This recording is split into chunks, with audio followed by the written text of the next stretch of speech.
అందరికీ నమస్కారం. మాజీ ముఖ్యమంత్రి వర్యులు జగన్మోహన్ రెడ్డి గారు విజయవాడ సబ్ జైలుకు వెళ్ళి ఒక దళిత యువకుడిని కిడ్నాప్ చేసి బెదిరించి తప్పుడు వాంగ్మూలం ఇచ్చే విధంగా చేసినటువంటి ఒక వ్యక్తి వల్లభనేని వంశీని పరామర్శించడానికి వెళ్ళి మామూలుగానే మీడియా ముందుకు వచ్చి పచ్చి అబద్ధాలు మాట్లాడారు.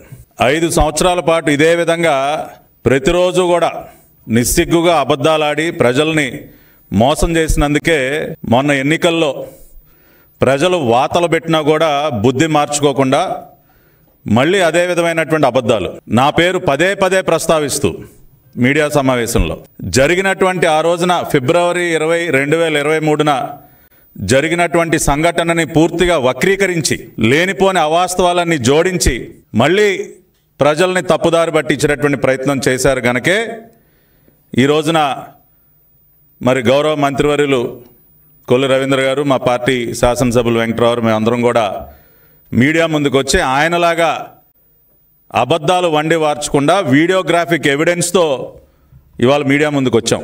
ఇవాళ ఏం మాట్లాడుతూ ఉన్నారు జగన్మోహన్ రెడ్డి గారు? మీరు నేను అకారణంగా ఆ రోజున గన్నవరం వెళ్ళానా? సందర్భం లేకపోయినా రెచ్చగొట్టానంట. దాదాపు 200-300 మందిని వెంట పెట్టుకుని వైఎస్ఆర్సీపీ పార్టీ కార్యాలయం పైకి దాడి చేయడానికి వెళ్ళానంట. అసలు జరిగినటువంటి వాస్తవం గురించి మాట్లాడుకుంటే ఇక్కడే నా పక్కన మా పార్టీ సీనియర్ బీసీ నాయకులు దొంతు చిన్నా గారు ఉన్నారు. జగన్మోహన్ రెడ్డి గారు అరాచకాల్ని ప్రశ్నించినందుకు మా పార్టీ సీనియర్ బీసీ నాయకుడి ఇంటి పైన ఫిబ్రవరి 20వ తేదీ ఉదయం దాడి చేసి ఆయన ఇంటి బయట ఉన్నటువంటి వాహనాలని ధ్వంసం చేస్తే ఇవాళ మా పార్టీకి చెందినటువంటి ఒక బీసీ నాయకుడికి అండగా నిలబడటం కోసం గన్నవరం పోలీస్ స్టేషన్లో ఫిర్యాదు చేయడానికి వెళ్ళాం. నేను, నాతో పాటు మా పార్టీ సీనియర్ నాయకులు బీసీ నాయకులు గురుమూర్తి గారు, ప్రస్తుత గౌడ కార్పొరేషన్ చైర్మన్ గారు గురుమూర్తి గారు, మేమందరం కూడా గన్నవరం పోలీస్ స్టేషన్కి వెళ్ళాం. ఎందుకంటే ఆ రోజున పరిస్థితులు మనందరికీ తెలుసు. జగన్మోహన్ రెడ్డి ప్రభుత్వంలో దళితుల పైన, బలహీన వర్గాల పైన జరుగుతున్నటువంటి దాడులు, కిరాతకంగా వారిని హత్య చేసేటటువంటి పరిస్థితి. గన్నవరం సంఘటన జరగటానికి ముందే దాదాపు 30 మంది బీసీ నాయకుల్ని పొట్టన పెట్టుకున్నావు జగన్ రెడ్డి. ఒకళ్ళు కాదు, ఇద్దరు కాదు. ఇవాళ మీరు చూసినట్లయితే ఒక కంచర్ల జల్లయ్య, ఒక తోటా చంద్రయ్య, నడి రోడ్డు పైన అతి కిరాతకంగా ఒక బీసీ నాయకుడైనటువంటి తోటా చంద్రయ్యని పీక కోసి చంపిన మాట వాస్తవం కాదా? నందం సుబ్బయ్య, అదేవిధంగా ఒక డాక్టర్ సుధాకర్, డాక్టర్ అనితారాణి, వరప్రసాద్ శిరోమండనం, ఈ విధంగా బీసీలు ఎస్సీల పైన దాడులు చేసుకుంటూ పోతూ వారిని అతి కిరాతకంగా చంపుతున్నటువంటి సందర్భంలో బలహీన వర్గాలే వెన్నుముకగా ఉన్నటువంటి పార్టీ తెలుగుదేశం పార్టీ. అటువంటి బడుగు బలహీన వర్గాలకి ఎట్టి పరిస్థితుల్లోనూ అండగా నిలబడాలి, వారికి రక్షణగా నిలబడాలని చెప్పి మా పార్టీ అధ్యక్షులు చంద్రబాబు నాయుడు గారు ఇచ్చిన పిలుపు మేరకు ఒక బలహీన వర్గాల నాయకుడు చిన్నా గారికి అండగా నిలబడటం కోసం వెళ్ళాం. అంటే నువ్వు మా పార్టీ బీసీ నాయకుడి ఇంటిపైన దాడి చేస్తే ఎవరు ప్రశ్నించకూడదా? బీసీలకు రక్షణగా నిలబడటానికి ఎవరు ముందుకు రాకూడదా? నీ ప్రభుత్వ హయాంలో బీసీల కోసం, దళితుల కోసం ఎవరు పోరాడినా వాళ్ళు నేరస్తులేనా? అదే కదా తమరు తెలియజెప్పింది. అంటే మీరు బీసీలని నరికి చంపుతున్నా ఎవరు మాట్లాడకూడదు, వాళ్ళ ఇళ్లపైన దాడులు చేసినా ఎవరు మాట్లాడకూడదు, డ్రైవర్ సుబ్రహ్మణ్యం చంపి డోర్ డెలివరీ చేసినా ఎవరు మాట్లాడకూడదు. ఇన్ని చేసి ఇంకా నిస్సిగ్గుగా వాళ్ళని వేధింపులు గురి చేసినటువంటి వ్యక్తులను వెనకేసు రావడానికి వాళ్ళ తమరు జైలుకి వెళ్ళారా సార్? బలహీన వర్గాలు, దళితులపైన దాడులు చేసి కిడ్నాపులు చేస్తున్నటువంటి వ్యక్తులకి అండగా నిలబట్టడానికి మీరు ఇవాళ జైలుకి వెళ్ళారా? ఇవాళ ఏం తెలియజెప్తా ఉన్నారు మీరు రాష్ట్ర ప్రజలకి? బలహీన వర్గాలపైన ఎవరు దాడి చేసినా నేను అండగా ఉంటా, దళిత బిడ్డల్ని ఎవరు కిడ్నాప్ చేసినా జగన్మోహన్ రెడ్డి అండగా నిలబడతాడన్న మెసేజ్ ఇవ్వడానికి వెళ్ళారా మీరు జైలుకి? ఇవాళ మీరు సూటిగా జవాబు చెప్పాలి. ఏం చర్య తీసుకున్నారు మీరు? డ్రైవర్ సుబ్రహ్మణ్యాన్ని కిరాతకంగా చంపి డోర్ డెలివరీ చేసినటువంటి వ్యక్తి పైన ఏం చర్యలు తీసుకున్నారు మీరు? ఇవాళ ఏ రోజైనా ఒక బీసీ వ్యక్తి, ఒక బలహీన వర్గాలకు చెందినటువంటి వ్యక్తి కిరాతకంగా హత్యకు గురైతే ఏ రోజైనా మీరు నోరు విప్పి మాట్లాడారా? ఇవాళ అందుకనే మిమ్మల్ని పాతాళానికి దొక్కారు. ఇవాళ మీరు 11 సీట్లకి పడిపోయింది దేనికి? ఒక్కసారి మీరు ఆలోచించుకోండి. ఈ విధంగా దళిత బిడ్డలపైన, బలహీన వర్గాలపైన దాడులు చేసి కిరాతకంగా చంపి మీ ప్రభుత్వ హయాంలో వాళ్ళ ఉసురు పోసుకున్నందుకే వాళ్ళ మీరు ఈ పరిస్థితికి దిగజారిపోయారు. మీకు ఎన్ని రకాలుగా ఎన్ని విధాలుగా కడుపు మండినా సరే తెలుగుదేశం పార్టీలో ఉన్నటువంటి ప్రతి ఒక్క నాయకుడు బడుగు బలహీన వర్గాలకు అండగా నిలబడతారు. దానికోసమే నేను ఆ రోజున గన్నవరం వెళ్ళాను. ఎక్కడికి వెళ్ళాను? నేను పోలీస్ స్టేషన్కి వెళ్ళాను. దొంతు చిన్నా గారిని వెంట పెట్టుకుని ఫిర్యాదు ఇవ్వటానికి పోలీస్ స్టేషన్కి వెళ్ళాను. అంటే మీ ప్రభుత్వ హయాంలో పోలీస్ స్టేషన్కి వెళ్ళి ఫిర్యాదు ఇవ్వటం కూడా నేరమేనా? ఆ పని కూడా చేయకూడదా? ఎస్, దానికి ముందు కూడా నేను గట్టిగా ప్రశ్నించాను.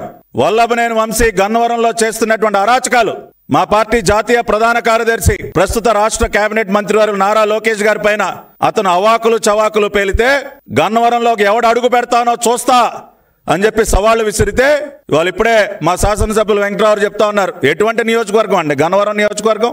ఒక పుచ్చలపల్లి సుందరయ్య గారు, ఎంతో మంది మహానుభావులు ఈ జిల్లా నుంచి ఆ నియోజకవర్గం నుంచి ఎంతో మంది గొప్ప గొప్ప వ్యక్తులు పుట్టినటువంటి గడ్డ, దానిని మీరు అరాచకాలకి రౌడీజానికి ఒక వేదికగా మార్చేస్తుంటే మేమెవరం రాకూడదా గన్నవరంలోకి? అందుకనే ఖచ్చితంగా మీ అరాచకాలను అడ్డుకోవటం కోసం మాత్రమే నేను అక్కడ అడుగుపెట్టా. 200-300 మందితో నేను మీ పార్టీ కార్యాలయం పైన దాడి చేశానా? మరి 200-300 మందితో నేను దాడి చేస్తే మరి చిన్న మట్టిగడ్డ కూడా మీ పార్టీ ఆఫీస్ మీద దేనికి పడలేదండి? ఇప్పుడు ఒక పక్కన మా పార్టీ కార్యాలయం తగలబెట్టినటువంటి విజువల్స్ మా మంత్రి గారు చూపెట్టారు. చూపించండి మీరు కూడా. 200-300 మందితో పట్టాభి మా పార్టీ ఆఫీస్ పైన దాడి చేశాడని మీరు మాట్లాడారు కదా. ఇవాళ మేము చూపించినట్టు విజువల్స్ చూపించండి సార్, ప్రపంచానికి చూపించండి.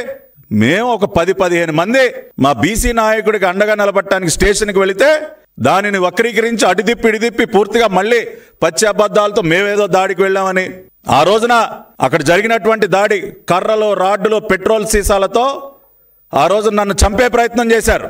ఆ రోజు నా బాడీ గార్డ్స్, నా సెక్యూరిటీ, మా గన్మెన్, నా డ్రైవర్ నన్ను రక్షించబట్టి నేను ప్రాణాలతో బయటపడ్డా. లేకపోతే ఆ రోజున అక్కడే అయిపోయేది.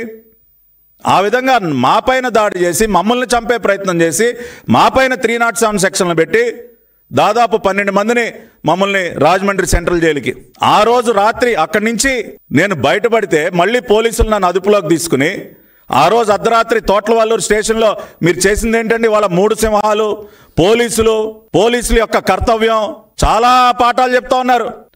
మీ హయాంలో మీరు ముఖ్యమంత్రిగా ఉన్నప్పుడు పోలీస్ స్టేషన్లన్నీ ఖాళీ చేయించి మరి మీ ప్రైవేటు గుండాలని లోపలికి పంపించి మాలాంటి నాయకుల్ని చిత్తగొట్టించినటువంటి సందర్భాలు మీకు తెలియదా? పోలీస్ స్టేషన్లనే ఖాళీ చేయించేశారు. పోలీస్ స్టేషన్లలో కరెంట్లు తీసేస్తారు. 3rd డిగ్రీ టార్చర్ కి వేదికలుగా మారుస్తారు పోలీస్ స్టేషన్లని. ఇవాళ మీరు మళ్ళీ పోలీసులకు మీరు పాఠాలు చెప్తారు. మీరు అతిక్రమించినటువంటి చట్టం లేదు మిస్టర్ జగన్మోహన్ రెడ్డి, మీరు ఉల్లంఘించినటువంటి చట్టాలు లేవు. ఇవాళ కనీసం మహిళను కూడా చూడకుండా ఇవాళ ఇక్కడ ఉన్నారు కళ్యాణి గారు. ఇదే కేసులో ఏప్రిల్లో ఆవిడ ఇంటికి వెళ్ళి కనీసం ఆవిడ నేను రెడీ అయ్యే దుస్తులు మార్చుకుని వస్తానన్నా సరే వినకుండా ఆవిడ బెడ్రూమ్లోకి వెళ్ళి ఆవిడని బలవంతంగా బయటికి తీసుకొచ్చినటువంటి సంఘటన మీకు తెలీదా? ఒక మహిళ కనీస గౌరవం ఇవ్వాలన్నటువంటి ఇంగిత జ్ఞానం లేకుండా మీ ప్రభుత్వం ఆ రోజున ప్రవర్తించింది. ఇవాళ మీరు అరెస్టుల గురించి, లా అండ్ ఆర్డర్ గురించి, చట్టాల గురించి మీరు మాట్లాడతారు. కాబట్టి ఇవాళ ఒకటే నేను చెప్తా ఉన్నాను, ఆ రోజున గన్నవరం సంఘటనలో జరిగినటువంటి వాస్తవం, వంశీ గారి అరాచకాలని ప్రశ్నిస్తున్నటువంటి దొంతు చిన్నా గారి పైన జరిగినటువంటి దాడి, ఆయనకు అండగా నిలబడటం కోసం మేము ఆ రోజున పోలీస్ స్టేషన్కి వెళ్ళినటువంటి సందర్భంలో బలహీన వర్గానికి చెందినటువంటి నాయకుడికి అండగా నిలబడటమే నేరంగా భావించినటువంటి వంశీ, అతని సైకో మూక మా పార్టీ కార్యాలయాన్ని తగలబెట్టారు, మా పైన దాడి చేశారు. అది జరిగినటువంటి వాస్తవం.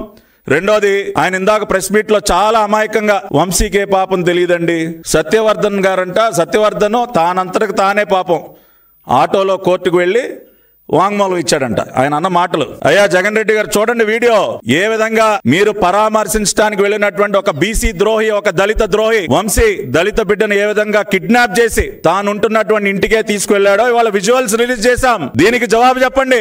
ఇప్పుడు చెప్తారా మీరు? వంశీకే పాపం తెలీదు, అక్రమంగా ఇరికించారు, ఈ విధంగా ఒక దళిత బిడ్డని కిడ్నాప్ చేస్తే ఈ ప్రభుత్వం చూస్తూ కూర్చోవాలా?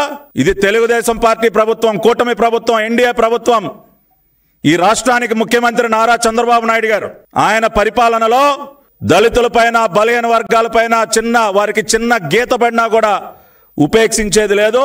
కఠినమైనటువంటి చర్యలు ఉంటే ఆ రకంగానే ఇవాళ వల్లభనేని వంశీ అనేటటువంటి ఒక దళిత ద్రోహిని ఇవాళ అదుపులోకి తీసుకున్నాం, చట్టపరమైనటువంటి చర్యలు తీసుకుంటూ ఉన్నాం. అందరికీ నమస్కారం, ధన్యవాదాలు. ఇప్పుడు గురుమూర్తి గారు